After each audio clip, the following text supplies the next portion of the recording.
Hello students, welcome to Saurabh sir's classes. मेरा नाम अश्मिता है।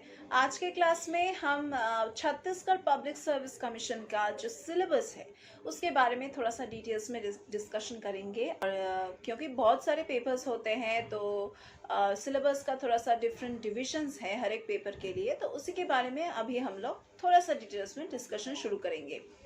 तो हमने पहले भी डिस्कशन किए हैं कि जो प्रिलिमिनरी स्टेज है that is the first stage of any kind of competitive examinations, और I should be saying most of the competitive examinations. ये जो छत्तीसगढ़ का पीएससी है इसके अंदर प्रिलिमिनरी का जो पेपर होता है वो दो स्टेजेस में भाग होता है, एटलीस्ट दो पार्ट्स में भाग होता है। That is the first is based on general studies और दूसरा जो है वो बेस होता है ऑन एप्टीट्यूड टेस्ट। तो जो जनरल स्टडीज का पोर्शन है वो फिर से सब डिवाइडेड होता है into two parts, that is part A and part B. तो पार्ट ए का जो सिलेबस है अभी हम लोग उसी के बारे में डिस्कशन करेंगे, मतलब जनरल स्टडीज पार्ट 1 के सिलेबस के बारे में अभी हम लोग डिस्कशन करेंगे। मोस्टली यहाँ पे आपको क्वेश्चंस मिल सकता है from Indian philosophy, then art, literature, culture, physical, social and economic geography of India, फिर करंट अफेयर्स से एंड स्पोर्ट्स से भी क्वेश्चंस मिलेगा। जनरल टेक्नोलॉजी से क्वेश्चंस आ सकता है, जनरल साइंस से that is including physics, chemistry, biology. Then constitution से क्वेश्चन मिल सकता है, constitution of India and the different politics revolving around it. Then Indian economy के ऊपर questions, history of India and Indian national movement, then environment के ऊपर questions. ये हो गया about the first part of general studies paper. जो दूसरा part है वो स्पेशल रेफरेंस टू छत्तीसगढ़ आपको क्वेश्चंस मिलेगा, जैसे current affairs of Chhattisgarh, then geography, climate, then the physical features, the physical status, census, then archaeological जो टूरिस्ट सेंटर्स हैं या फिर attractions of tourist attractions of Chhattisgarh, उसके ऊपर आपको क्वेश्चंस मिलेगा। हिस्ट्री ऑफ छत्तीसगढ़ से भी क्वेश्चंस मिलेगा, contribution of Chhattisgarh in the Indian freedom movement, then economy, forest, then agriculture of Chhattisgarh. तो ये हो गया total syllabus discussion of the first part of the preliminary paper, that is the general studies paper. अभी हम लोग discussion करेंगे about the aptitude test. तो aptitude test में थोड़ा सा ज़्यादा मैथ्स का पोर्शन होता है या फिर रीजनिंग का पोर्शन होता है। तो ये जो बाकी जो नॉलेज है ये भी होता है, लेकिन मैथ्स और भी ज़्यादा होता है। तो चलिए डिस्कशन करते हैं about the aptitude test syllabus. तो एप्टीट्यूड टेस्ट में मोस्टली बेसिक न्यूमेरिसी प्रॉब्लम्स होता है, जैसे कि order of magnitude, data interpretation, जैसे कि चार्ट्स, ग्राफ्स, देन टेबल्स है, डायग्राम्स है, डेटा इनसफिशिएंसी के ऊपर क्वेश्चंस मिल सकता है, सो ऑन। फिर आपको क्वेश्चंस मिलेगा from knowledge of Chhattisgarhi language. ये आपको पता होना ही चाहिए क्योंकि आपका जो नॉलेज है वही आपका जो एप्टीट्यूड लेवल है वही चेक किया जाएगा इस राउंड में। फिर नॉलेज ऑफ हिंदी लैंग्वेज, फिर interpersonal skills including your communication skills, general mental ability के ऊपर क्वेश्चंस मिलेगा, लॉजिकल रीजनिंग के ऊपर क्वेश्चंस मिलेगा, analytical ability, then decision making questions would also be given, then problem solving questions will be given. बढ़ते हैं towards the discussion of the main syllabus, और mains के syllabus में पहले हम लोग discussion करेंगे about the language part. language part में जो part 1 है उसमें deal करता है questions with general Hindi, then part 2 जो है वो deal करता है with general Sanskrit, part 3 जो है वो deal करता है with general English. नेक्स्ट होता है जो पार्ट 4 है वो डील करता है विद छत्तीसगढ़ी लैंग्वेज, एंड उसके बाद जो पोर्शन है और जो पेपर है वो डील करता है विद एसे। तो एसे का जो पेपर है उसमें पार्ट 1 में रहेगा प्रॉब्लम्स ऑफ नेशनल लेवल, और पार्ट 2 में जो रहेगा वो है problems of state of Chhattisgarh.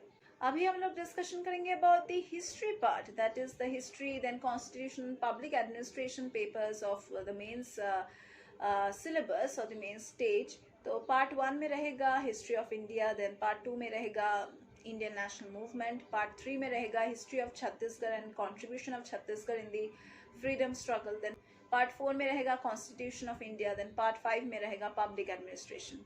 तो mostly questions in part 1 can come from Indus valley civilisation, then the theory of separation of power, Vedic civilisation के ऊपर क्वेश्चंस मिल सकता है, Gupta empire is there and so on. जो पार्ट 2 है वहाँ पे आपको क्वेश्चंस मिल सकता है from revolt of 1857, then partition of Bengal, home rule movement, फिर क्विट इंडिया मूवमेंट। देन जो पार्ट 3 है वहाँ पे आपको क्वेश्चंस मिल सकता है from the freedom movement in Chhattisgarh, क्या क्या फ्रीडम मूवमेंट हुआ था छत्तीसगढ़ में।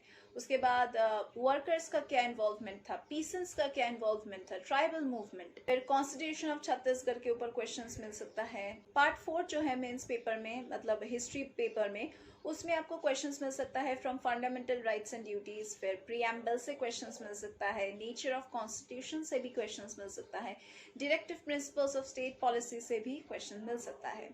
पार्ट 5 जो है इस पेपर का, हिस्ट्री पेपर का, उसमें आपको क्वेश्चंस मिल सकता है from rule of law, then organisation principles से भी क्वेश्चंस मिल सकता है, थियोरी ऑफ नेचुरल जस्टिस से भी आपको क्वेश्चंस मिल सकता है। चलिए बढ़ते हैं towards the science and technology paper of this mains stage.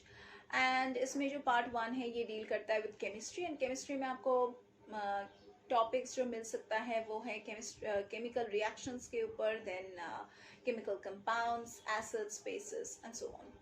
Part 2 का जो पेपर है वो डील करता है with physics and specially from sources of energy, light, electricity and so on. Part 3 जो डील करता है वो है विथ बायोलॉजी, एंड बायोलॉजी में आपको क्वेश्चंस मिल सकता है from animal nutrition, respiration, reproduction and growth. Part 4 जो है वो डील करता है विद टेक्नोलॉजी, एंड यहाँ पे टेक्नोलॉजी से आपको क्वेश्चंस मिल सकता है about the space programme in India, then the role of information technology in rural India, as well as the current technologies which are being like invented and how it is being incorporated and so on. Part 5 will mostly deal with environment questions. That is, this paper is totally dependent on environment, that is based on air pollution, water pollution, then importance of biodiversity and so on. बात करते हैं about the economics and geography paper in the main stage, और यहाँ पे आपको part 1 जो है यहाँ पे आपको क्वेश्चंस मिल सकता है from Indian economics. Part 2 deal करेगा with planning in India, then part 3 deal करेगा with geography of Chhattisgarh, part 4 deal करेगा with economics of Chhattisgarh, part 5 deal करेगा with agriculture, forest, industry and the natural resources of Chhattisgarh. तो mostly जो topics इसके अंदर हो सकता है वो होगा कि national and per capita income से questions, then Indian economic policies, that is GDP, poverty, unemployment के ऊपर क्वेश्चंस, 5 ईयर प्लान हो सकता है, 5 ईयर प्लान्स के ऊपर क्वेश्चंस हो सकता है, देन भारत निर्माण योजना के ऊपर क्वेश्चंस मिल सकता है, फिर MNREGA के ऊपर क्वेश्चंस मिल सकता है। Questions can also come from the physical features, physical division and vegetation of India, as well as with special reference to Chhattisgarh. Backward classes and minorities के ऊपर questions मिलेगा, then demographic features के ऊपर questions मिलेगा, socio-political and economic जो powers है, जो हमारे जो इंडिया में हो रहा है, किस तरह से अप्रोच हो रहा है, किस तरह से डेवलप हो रहा है इंडिया, उसके ऊपर भी क्वेश्चंस मिल सकता है। फिर structure of agriculture in India, then public distribution system with special reference to Chhattisgarh भी आपको क्वेश्चंस मिल सकता है। नेक्स्ट इस पेपर के बारे में हम लोग डिस्कशन करेंगे वो है मैथमेटिक्स का पेपर, और मैथमेटिक्स के पेपर में भी हमें बहुत सारे पार्ट्स मिलेगा। तो पार्ट 1 जो है वो डील करेगा with rational numbers, and rational numbers के अंदर हम लोगों ने पहले भी करे हैं, प्रैक्टिस करे हैं कि मल्टीप्लिकेशन रहता है, सब्सट्रैक्शन रहता है, एडिशन रहता है और कमर्शियल मैथमेटिक्स रहता है। जो पार्ट 2 है वो डील करेगा with coordinate geometry, and coordinate geometry में यहाँ पे आपको क्वेश्चंस मिल सकता है from the proportional division of line, then distance between 2 points and other such related sums. Part 3 जो है वो डील करेगा with computer, that is binary digit system, algorithm, then input and output devices and so on. Part 4 जो है वो deal करेगा with data analysis, and यहाँ पे आपको मैथमेटिकल ऑपरेशंस भी मिलेगा, प्लस जो different data interpretations in the form of charts, diagrams, bar graphs, then profit and loss, discount के ऊपर सम्स भी यहाँ पे मिलेगा। पार्ट 5 का जो पोर्शन है वो डील करता है with logical reasoning, and logical reasoning के अंदर आपको क्वेश्चंस मिल सकता है from analogue test, then relation test, alphabet, then figure series and so on. Next जो सेक्शन है या फिर जिस पेपर के बारे में हम लोग डिस्कशन करेंगे वो है फिलोसॉफी एंड सोशियोलॉजी। तो फिलोसॉफी एंड सोशियोलॉजी का जो पार्ट 1 है वो डील करता है with Indian philosophy and yoga, जैसे कि nature of philosophy, religious tolerance, secularism, yoga structures and so on. Part 2 जो है वो डील करता है विद सोशियोलॉजी, एंड सोशियोलॉजी में उसका मीनिंग, स्कोप, उसके relation with the other social sciences के ऊपर क्वेश्चंस मिलेगा। पार्ट 3 जो है वो डील करता है with the tribes of Chhattisgarh, that is the tribal social organisation, marriage, then family, then tribal development and so on. Part 4 जो है वो डील करता है with the art of Chhattisgarh, that is folk arts, music, art institutions that all are there in Chhattisgarh. Part 5 deal करता है with the tourism places or the centers and the religious festivals of Chhattisgarh and so on.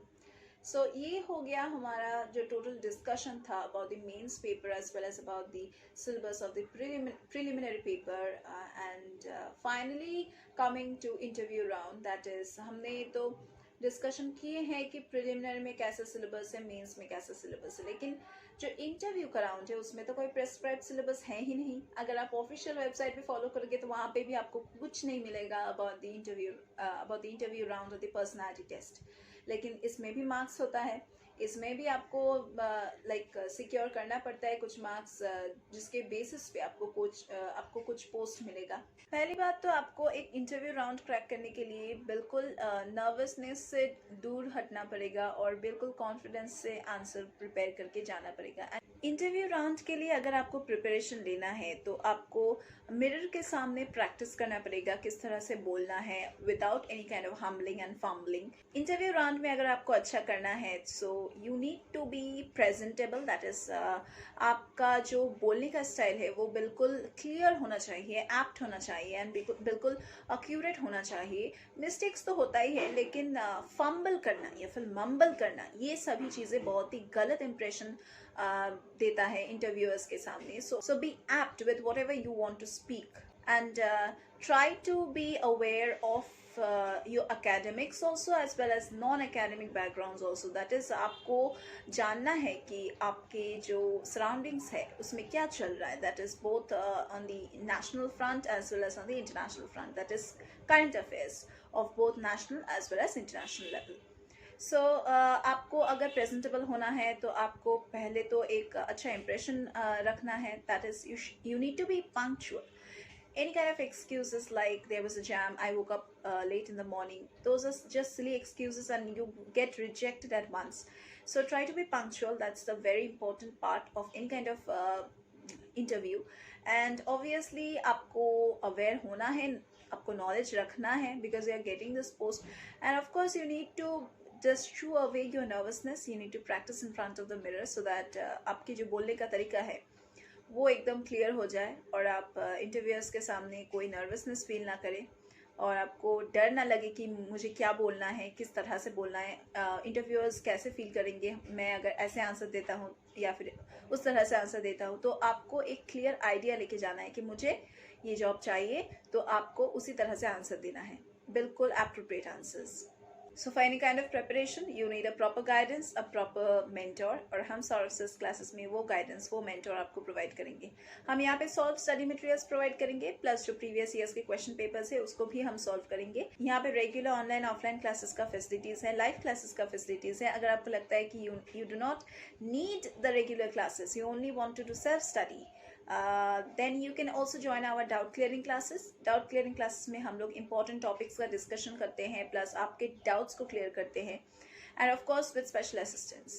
So you can join our doubt clearing classes also. And इसके अलावा भी हम यहाँ पे crash course का भी facility रखे हैं because many times it happens that you need a last minute guidance, last minute suggestion. And in the crash course classes we normally select the questions which can come in the current year examination और हम उसको discuss करते हैं, हम आपको practice करवाते हैं, plus mock tests भी लेते हैं। And mock tests is like regular facility, चाहे वो doubt clearing class हो चाहे वो regular classes हो, mock tests तो हम लेंगे क्योंकि हमें टेस्ट करना है कि आपका प्रिपरेशन कैसे जा रहा है, हमारे गाइडेंस के अंदर, हमारे टीचर्स के गाइडेंस के अंदर आपका प्रिपरेशन किस तरह से चल रहा है। तो mock tests are mandatory. And इसके अलावा भी हम आपको like after crash course we also provide you with a scholarship facility. Scholarships के लिए भी आप अप्लाई कर सकते हैं। So you can check our description box for more details. You can inquire about the courses which we teach by contacting us by calling in our number which is provided in the description box. और अगर आपको और भी कोई details जानना है तो you can just call us at any time. We are just free to help you out in any kind of queries and answering any kind of queries. So that was all for today's class. If you feel that you want to enroll with us, we will be providing you with the pre-recorded lecture access also. That is, you can just check the lectures again and again, as many times as possible, as many times as you want. And apart from that, we are also going to solve the unsolved papers, the sample papers, the previous year's question papers. So many facilities we are providing to enroll with us, so that we can just guide you through your preparation towards success. So that was all for today's class. We are going to meet once again in our next classes.